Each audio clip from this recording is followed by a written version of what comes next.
Dalam sidang lanjutan dengan agenda pemeriksaan terdakwa ini, Majelis Hakim terlebih dahulu membacakan jawaban atas permohonan terdakwa yang meminta untuk bisa menjadi tahanan rumah.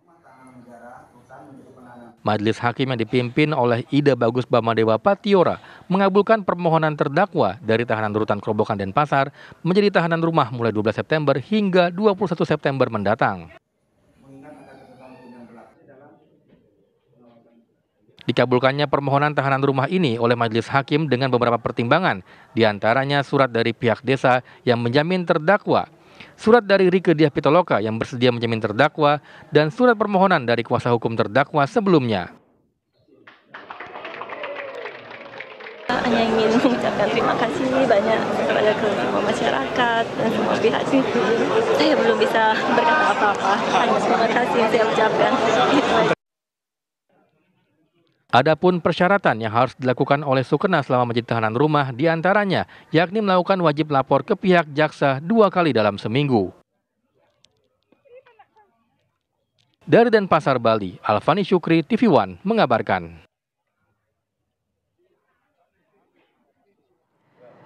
Pemirsa, kami akan membahas kasus ini langsung dengan kuasa hukum dari Pak Sukena, yaitu Gede Pasek Suardika. Selamat siang, Pak Gede. Pak Gede, akhirnya gugatan untuk menjadi tahanan rumah ini kan dikabulkan oleh Majelis Hakim. Tapi sebenarnya kami ingin bertanya, apakah memang Pak Sukena ini tidak tahu bahwa hewan yang dipeliharanya adalah hewan yang dilindungi? Ya, dari fakta persidangan memang beliau itu tidak tahu bahwa itu jenis hewan yang dilindungi. Tetapi justru yang beliau lakukan melindungi hewan tersebut. Gitu. Jadi artinya karena ketika ditemukan dulu kan kondisinya hewan kecil dan dianggap hama oleh petani sekitar. Sehingga kebetulan mertua kakaknya menemukan landak tersebut lalu dipelihara. Dalam posisi masih kecil sampai kemudian berkembang ya bisa sampai menjadi 4. Artinya secara apa yang dilakukan itu sesuatu yang diharapkan dalam undang-undang konservasi kan. Artinya mampu melindungi dan kemudian mengembangbiakan. Nah, tetapi hanya karena tidak ada surat dan memang tidak tahu harus itu ada surat. Karena di kalangan petani di sana itu dianggap sebagai hama gitu. Karena itulah kemudian harus menghadapi masalah itu. Namun di persidangan hari ini kami mengapresiasi kepada jaksa penuntut umum yang sudah menuntut terdakwa dengan tuntutan bebas. Dan ini tentu tidak terlepas daripada sumbangsi seluruh masyarakat yang memberikan perhatian terhadap kasus ini yang berjalan sangat janggal. Jadi kami tadi tuntutan sudah berlangsung, pledoi sudah dijalankan, tinggal kita tunggu pada tanggal 19 nanti sebagai putusan dari Majelis Hakim. Baru sekali selesai sidang. Baik. Baik, berarti artinya Pak ini untuk Pak Nyoman Sukena sendiri dengan apa yang kemudian menjadi tuntutan jaksa ini sudah sesuai dengan kemudian juga sudah menyampaikan pledoi ataupun keberatan dalam persidangan dan tinggal menantikan begitu ya hasil putusan yang akan dibacakan Majelis Hakim, kurang lebih seperti itu Pak Gede Pasek. Ya, jadi prinsipnya dari fakta persidangan JPU menuntut bebas dengan alasan adanya syarat-syarat penghapus pidana. Sementara kami juga menuntut bebas dengan alasan-alasan bahwa tidak melanggar Undang-Undang Nomor 5 Tahun 90. Artinya apa yang diperbuat oleh Pak Nyoman Sukena memang tidak salah gitu loh. Bukan harus dihapus pidananya, tetapi memang tidak bersalah karena justru dia memenuhi syarat pasal 37 partisipasi masyarakat, peran serta masyarakat, di mana ikut serta di dalam konservasi.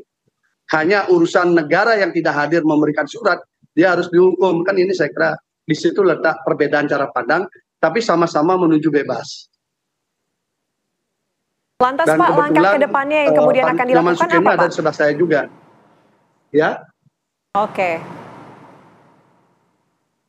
Pak Gede, ya, langkah selanjutnya yang kemudian akan dilakukan? Ya tentu kita menunggu persidangan pada tanggal 19 nanti. Dan ini entah karena doa semua rakyat Indonesia yang peduli dengan keadilan atau bagaimana, pada persidangan hari ini kebetulan juga Pak Nyoman Sukena pas berulang tahun yang ke-39. Jadi ulang tahun ke-39 ini tuntutan JPU bebas, pledoi kami juga meminta bebas. Tinggal majelis hakim di tanggal 19. Jadi saya kira mungkin lebih pas Pak Nyoman Sukene mungkin yang ditanyakan beberapa hal oleh Mbak ya. Biar lebih baik. Ini bulan ada di sebelah saya. Oke, baik. Pak Gede Pasek, kami juga ingin mencoba berbincang dengan Pak Nyoman Sukena mengenai jalannya persidangan saat ini sambil dalam proses ya untuk menggunakan earpiece. Kita coba tanyakan langsung kepada Pak Nyoman Sukena. Pak Nyoman Sukena, bisa mendengar suara kami dengan jelas?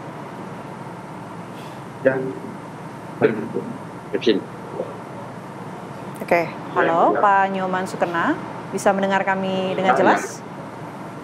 Oke, baik. Pak Nyoman Sukena, mungkin saya ingin mendengar dari cerita Bapak ya yang kemudian ini memelihara landak begitu. Ini ceritanya seperti apa? Kalau tadi sempat diceritakan oleh Pak Gede Pasek, tapi saya mau dengar langsung dari Bapak dan kemudian kenapa bisa sampai sejauh ini begitu? Apa yang Anda pikirkan berkaitan dengan memelihara landak yang dilindungi ini, Pak Nyoman? Ya, awalnya memang benar seperti yang dikatakan beliau Pak Gede Paseknya, landaknya diketemukan Bapak mertua kakak saya dari ladangnya sejumlah 2 ekor yang keadaannya masih kecil-kecil. Terus karena rasa peduli dan kasihan saya adopsilah dari Bapak mertua dan saya pelihara sampai beranak pinak, Mbak. Oke. Lalu Pak, apakah kemudian memang ada yang melaporkan bahwa Pak Sukena ini memelihara landak atau bagaimana hingga akhirnya berjalan ke meja hijau persidangan?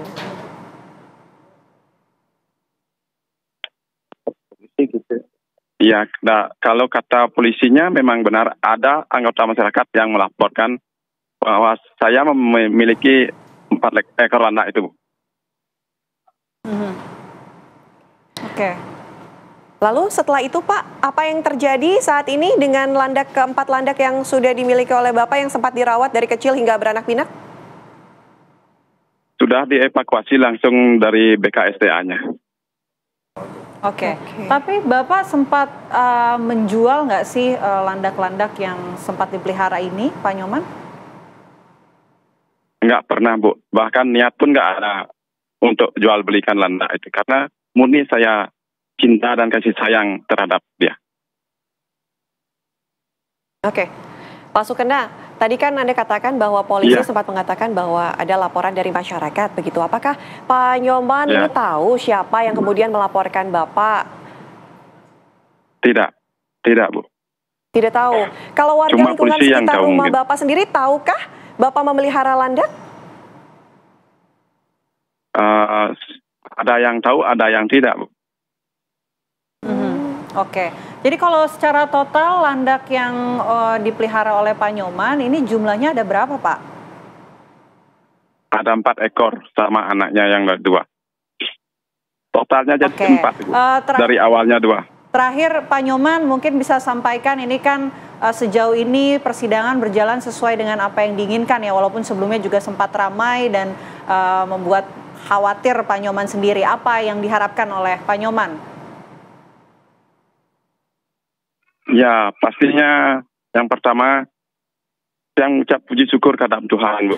Dan mengucapkan terima kasih banyak kepada seluruh lapis masyarakat yang telah mendoakan untuk kelancaran sidang dan intinya kebebasan saya. Baik, terima kasih Pak Nyoman Sukena, Pak Gede Pasek sudah bergabung bersama kami di Apa Kabar Indonesia Siang. Sama-sama, Ibu. Kami harapkan juga kehidupan Bapak kembali normal ya seperti sedia kala. Terima kasih, selamat siang Pak. Assalamualaikum.